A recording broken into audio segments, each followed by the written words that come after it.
What's up everyone, welcome back to another video, and in this one we're gonna be going over the first 10 things that you need to do when you get your hands on the new Samsung Galaxy A53 5G. So let's begin with the video now.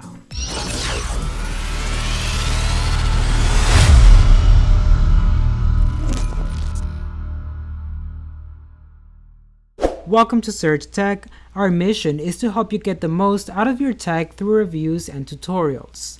If that is something you're interested in, make sure to subscribe and don't forget to hit that bell to get notified when we release a new video.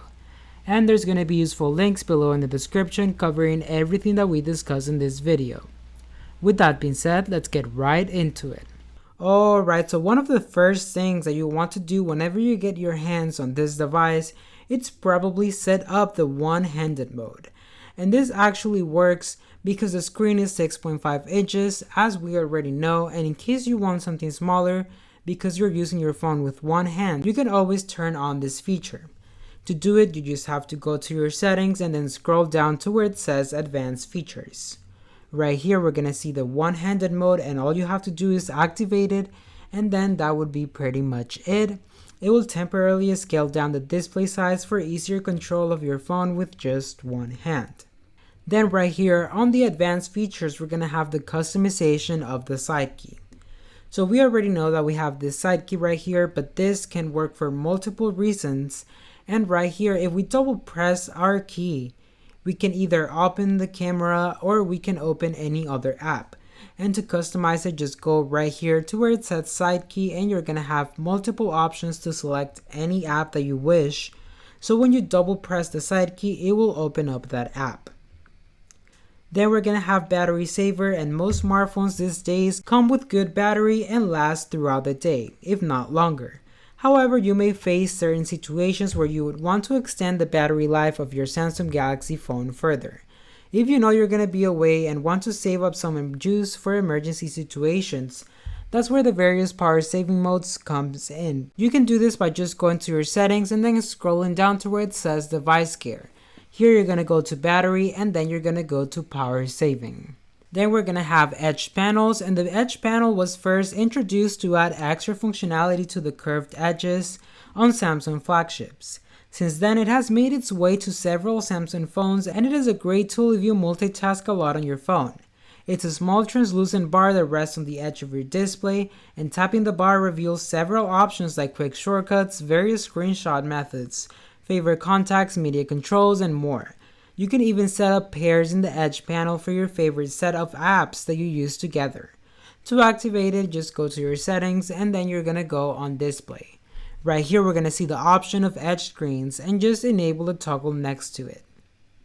We're also going to have dual apps, and Samsung has added a nifty feature in One UI that lets you create a cloned version of an app and use two versions of the same app on your phone. If you have two SIM cards and you want to use two WhatsApp accounts or two versions of Facebook Messenger for two different accounts, you'll be able to do it natively by following a few simple steps. Just head over to your settings and then go to advanced features. Then you're going to go on Dual Messenger, and right here you'll see a list of apps installed on your device that can be duplicated into a secondary app. With this device, you will also have the option to customize the refresh rate. The thing is that this device comes with a 120Hz refresh rate, and if you want to switch it to the 60Hz refresh rate, all you have to do is go to your settings, and once you are in this settings, we're going to go on display, and right here we're going to go to motion smoothness. Once you tap on that, you're going to see the options to keep it on 120 or 60 Hz. Then we're going to have secure folder, and this is a feature that's quite underrated on Samsung Galaxy phones. Samsung devices have knock security, and a part of that is something known as secure folder. Enabling the option basically creates a folder on your phone that is encrypted with a pin or pattern that's different from the one you use to unlock your phone. Once you create a secure folder, you can store sensitive information and data like photos, account numbers, and even more. To set it up, just go to your settings and scroll down to biometrics and security. Right here, you're going to go to secure folder, and then you'll be prompted to sign in with your Samsung account if you haven't done it already. Then we're going to have the customization of the home screen, and the beauty of Android is that you can customize various aspects of your phone to no limits. While some customizations require additional apps like launchers or mods for power users, you can get a ton of options inbuilt, especially on Samsung devices. The home screen of your device is what you interacted when you first unlock it, so you should be pleased with what you have.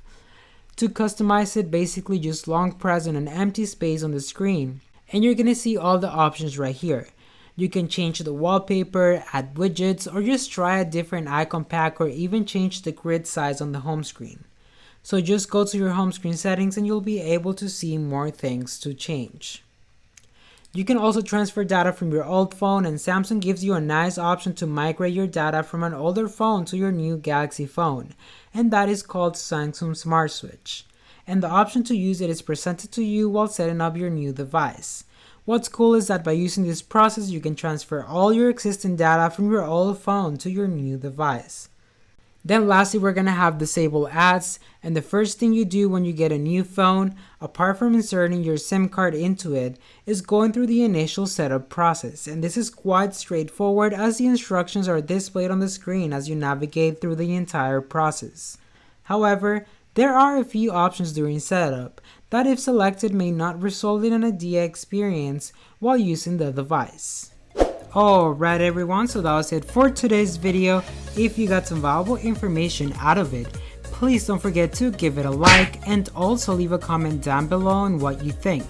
Don't forget to subscribe and hit the bell to receive notifications every time we post a new video, and as always, I'll be seeing you in the next one.